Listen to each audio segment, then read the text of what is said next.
Federal prosecutors have reportedly launched a new inquiry into New York State Attorney General Letitia James. The New York Times reports that the prosecutors are investigating financial transactions involving Letitia James and her hairdresser. While the investigation is in its early stages, people familiar with the matter informed the Times that the prosecutors are interested in talking to James's hairdresser about past financial transactions involving James or her campaign. As per sources, the new investigation is being jointly led by the U.S. Attorney's Office of the Western District of Louisiana and the Northern District of New York. James' lawyer, Abe Lowell, said in a statement, "Like their earlier attempts, this attack on Ms. James is doomed to fail. The desperation of those working for Trump is palpable and makes indelible the stain already put on this Justice Department." James separately faced federal charges in Virginia that accused her of providing misleading information on mortgage documents. The case was later dismissed after a federal judge ruled that Lindsey, Halligan, the U.S. attorney who solely secured the indictment, was not validly appointed. Now, Letitia James brought a civil fraud case against President Trump in 2022, which ultimately resulted in a judicial finding that Trump was liable for fraud. All right, so I think the administration is reaching for a win here. They don't want to let Letitia James off the hook. Obviously, the mortgage fraud case fell apart because of the allegedly improper appointment of Lindsey Halligan, and they didn't bring those charges back a second time. Now, I thought that case was relatively strong based on the documents that they had presented.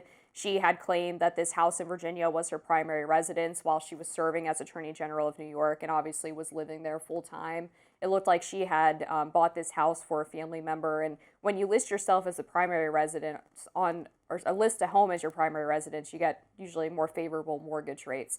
So to me, that was a relatively strong case, but then it obviously fell apart because of this prosecutor issue. So it seems to me like they are still a little bit feeling burned that they didn't get that mortgage fraud case through, and so they're trying to kind of reach for something else to get that W. You know what? Kenny Rogers says something that really lands right now. You got to know when to hold them, know when to fold them, okay? You know when to walk away. This is not a winning case. This is not a winning argument. This is a reach. This seems very petty. I can't imagine, just looking at it face value, I tried to really understand because her hairdresser did do some allegedly egregious stuff and is in a bit of trouble. Really? Tell me about that because I wasn't familiar. Okay, so the hairdresser was charged with bank fraud. It had something to do with her using someone else's information to get some kind of loan. Okay. But again, if somebody, like realistically, I love all the hairdressers I've ever experienced. They're great. We have great chats and they know about my kids and I know about their families.